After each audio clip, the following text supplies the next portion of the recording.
Deməli, avtomobil tam vaxtında servisimizə yaxınlaşır. Niyə? Səbəbin gəlin sizə izah edeyim. Deməli, avtomobildə yağ axıtma problemi var idi və səbəbi də ki, bir çoxumuzun bildiyi kimi bundan idi.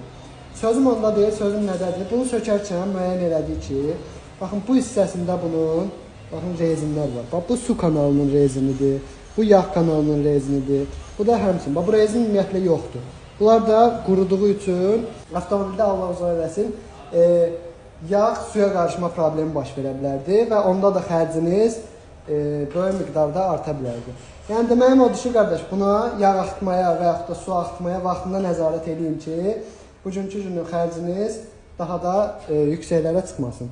İndi bunun yenisi ilə əvəz edəcəyik. Sökərkən müəyyən elədik ki, avtomobildə sep hissəsində də, bax, bunu sökəndə sep də sökülür. Sep hissəsində də uzantı olduğu üçün sep zbor komplekt dəyişəcəyik, bu da içinə daxildir. Kim gəlmək istəsə, səhifədə nömrəmiz var, əlaqə saxlayıb bizlə bu işi gördürə bilər, tam zəmanətli şəkildə. Sağ olun, salamat qalın, diqqətiniz üçün təşəkkürlər.